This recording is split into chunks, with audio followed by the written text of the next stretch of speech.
Hello friends, welcome back to एक another study vlog. आज था संडे और मैंने आज सोचा था आज क्यों ना 5 आवर प्लस तो पढ़ना ही है, क्योंकि मेरे एग्ज़ाम आ रहे थे। सुबह सबसे पहले मैं टू डू लिस्ट बनाने लग जाता हूँ, क्योंकि वो काफ़ी इंपॉर्टेंट होता है। तो मैंने इसमें 5 टास्क ऐड किए थे।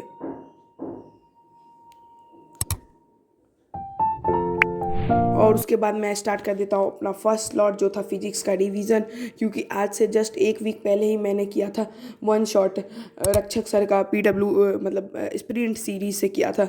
तो मैं उसको रिवाइज नहीं किया था पूरे होल वीक। तो मैंने सोचा क्यों ना उसको रिवाइज कर लूँ, क्योंकि फिजिक्स का पहला चैप्टर वो मेरे एग्जाम में आ रहा है। तो मैं इसको रिवाइज के साथ साथ न्यूमेरिकल्स भी प्रैक्टिस कर रहा था। और ये मैंने ग्राफ डेरिवेशन से पहले का जो भी टॉपिक था वो कवर कर लिया था। अब मैं लेक्चर भी देखूंगा जो थोड़ा सा बचा हुआ है आने वाले दिनों में, क्योंकि अभी मेरे को टाइम नहीं मिल पा रहा था। स्कूल को मैनेज करना, उसके साथ बैचेस को मैनेज करना काफ़ी डिफ़िकल्ट हो रहा था मेरे लिए।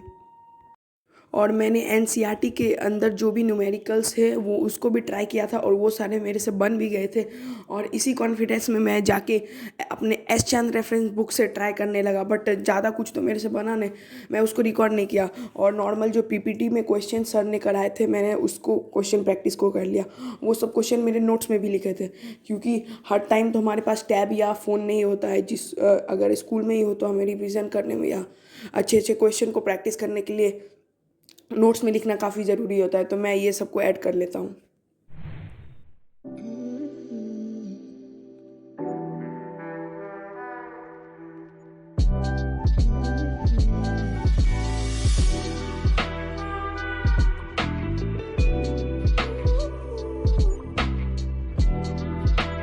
अभी जो मेरा रिवीजन था नोट्स का वो कंप्लीट हो चुका है, साथ साथ कुछ न्यूमेरिकल्स भी प्रैक्टिस किए हैं।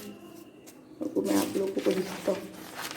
ये कुछ न्यूमेरिकल्स थे जो कि मैंने डायरेक्टली आंसर, मतलब उतना डिटेल में नहीं लिखा, बट ऐसे ही सॉल्व कर लिया था। और अभी जो है टू डू लिस्ट में मेरा एक टास्क कंप्लीट हो चुका है, जो है फिजिक्स के नोट्स रिवाइज करना। अब मैं लूँगा थोड़ा सा ये नहाऊंगा और ब्रेक लूँगा। उसके बाद फिर मैं करने जाऊँगा हिस्ट्री का लेक्चर नंबर 2 और रीड करूँगा NCERT। So let's go. Then उसके बाद फिर मैं अटेंड करने लगता हूँ लेक्चर नंबर 2 नेक्स्ट टॉपर से। हिस्ट्री का लेक्चर था। अब मैंने आप लोगों को पिछले व्लॉग में ही बता दिया था कि कैसे मैं नेक्स्ट टॉपर के से पढ़ूंगा। तो मेरा एक फ्रेंड है जो रिसेंटली अभी परचेज़ किया है नेक्स्ट टॉपर का बैच क्लास 9th वाला। तो उसको जब काम नहीं होगा तो मेरे को दे देता है, तो मैं लॉग इन कर लेता हूँ। तो उसी से मैं पढ़ रहा था अभी, और रिकॉर्डेड फॉर्म में लेक्चर ले रहा था, क्योंकि लाइव में तो वो खुद लेता है। तो इसमें जो सर है ना, सर का जो तरीका है काफ़ी बेहतरीन पढ़ाने का है। अभी मैं आपको अच्छे से बताता हूँ। सर जो है NCERT के लाइन बाय लाइन को अच्छे तरीके से एक्सप्लेन करते हैं, और उसके साथ साथ उस लाइन में कैसे से अच्छे इंपॉर्टेंट क्वेश्चंस बन सकते हैं उस सारे क्वेश्चंस को भी सर बताते हैं। और सर ने ये भी कहा है कि हर लेक्चर के ख़त्म होने पे सर कुछ क्वेश्चंस देंगे, और वो लॉन्ग क्वेश्चंस टाइप होंगे, उसके आंसर्स हम लोगों को लिखने हैं। तो मैं उसको भी कर लूँगा। बाकी अभी जो है सर पढ़ा रहे थे आउटब्रेक ऑफ द रिवॉल्यूशन वाला टॉपिक, और जो फर्स्ट लेक्चर था वो मैंने यूट्यूब से देख लिया था। और ऑलमोस्ट अभी तक मैंने 5 पेज पढ़ लिया है NCERT का, मतलब पूरे अच्छे तरीके से रीड कर लिया है।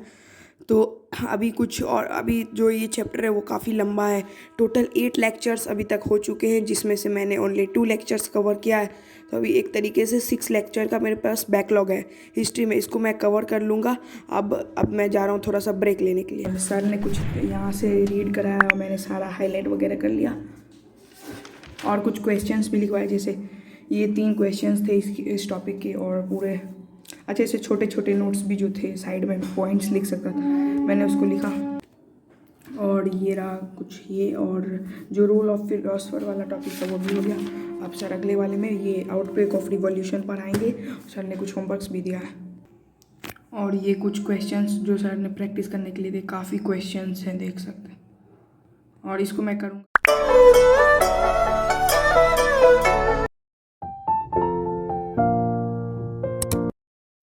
आज मेरे घर पे एक फेस्टिवल था तो मैं फिर उसको अटेंड करने लगता हूँ, जिसको अटेंड करते करते बहुत टाइम लग जाता है, तो पूरा आफ्टरनून चला जाता है।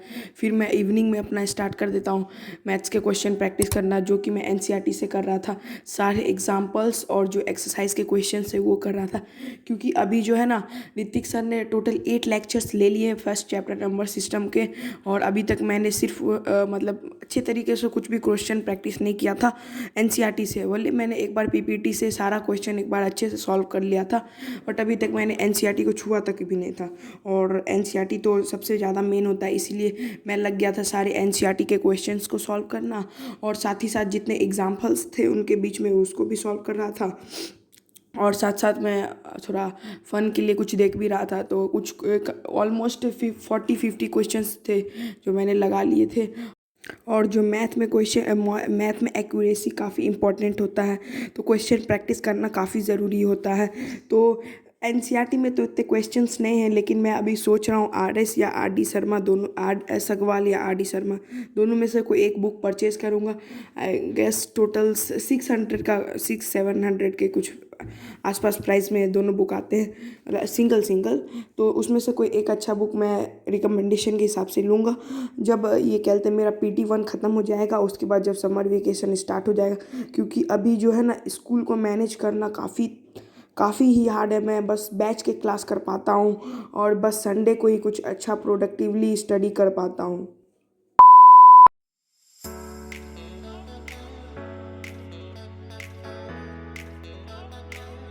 ये कंप्लीट हो चुका है, और कुछ क्वेश्चंस जो मैंने किए almost I guess 30 to 40 questions से आप लोग देख सकते हो।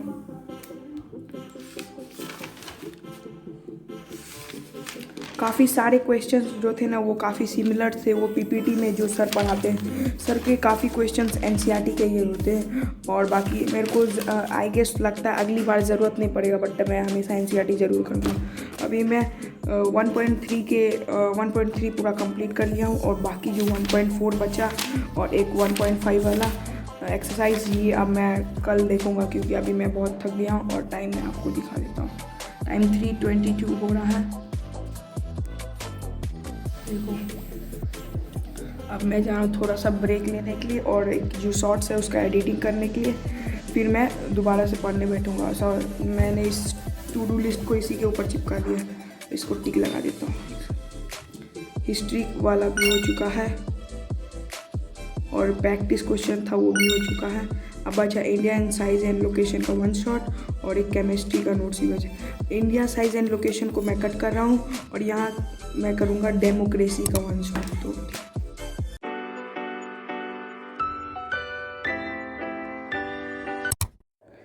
स्नैक्स खा के मैं रेडी हो जाता हूँ अपने 4th स्लॉट को लेने के लिए। और जो अभी बच गया था कुछ 7 PM, और ये जो था मैं डेमोक्रेसी का 1 शॉट ले रहा था, क्योंकि एग्ज़ाम में भी आएगा। और अभी मेरा जो है हिस्ट्री भी कंप्लीट नहीं है, ज्योग्राफी भी नहीं है, ना ही इकोनॉमिक्स है, बस उसमें कुछ टॉपिक्स हैं जो स्कूल में हो चुके हैं, जो मेरे को अच्छे से आते हैं। डेमोक्रेसी में मैम उज्ज्वला मैम का लेक्चर ले रहा था, जो कि रेस बैच में था, रेस कुछ करके था, तो मैं यूट्यूब से ही इसको ले रहा था। मैं 20 मिनट तक इस लेक्चर को लिया, और मेरे को मतलब अच्छे से कुछ समझ में नहीं आ पा रहा था, बट मैं प्रोसेस करने का कोशिश कर रहा था कि हाँ आ जाए समझ में, करके देखता हूँ इसको, बट मेरे को समझ में आया। फिर मैं उसको चेंज कर लिया था दूसरे एक 1 शॉट में, जो कि था 1 आवर मिनट का था, बट उस लेक्चर को ख़त्म करने मेरे को 2.5 आवर लग गए थे। इतने ज़्यादा नोट्स थे, हर 2 सेकेंड में, मतलब ये कहते हैं हर 10 सेकेंड में पढ़ता, उसके बाद एक स्लाइड का नोट्स लिखता, तो उसमें काफ़ी ज़्यादा बड़े नोट्स हो गए। और उस नोट्स को मैं डायरेक्टली बना रहा था अपने स्कूल वाले कॉपी में, क्योंकि मेरे को सबमिट भी करना था नोट्स, तो मेरे को ये अच्छा मौका मिला कि मैं डायरेक्टली नोट्स बना लूँगा स्कूल वाले कॉपी में, उसको दिखा भी दूँगा स्कूल में जब कॉपी चेकिंग होगा, और रिवाइज़ भी हो जाएगा। तो अभी जो है मेरा केमिस्ट्री का चैप्टर जो है वो ख़त्म, मतलब केमिस्ट्री बोल रहा हूँ, सिविक्स का चैप्टर जो है वो ख़त्म हो गया। अब इसके क्वेश्चन प्रैक्टिस मैं करूँगा ओसवाल के क्वेश्चन बैंक से जो मेरे पास है। आगे आने वाले टाइम में मैं क्वेश्चन प्रैक्टिस कर लूँगा। हमारा अभी जो है टू डू लिस्ट का 4 टास्क कंप्लीट हो चुका है, बस एक टास्क बचा है जो कि अब नहीं हो पाएगा। मैं इतना थक गया हूँ, तो अब कल ही करूँगा इसको, और अब मिलते हैं किसी और नए स्टडी ब्लॉग में। Bye bye.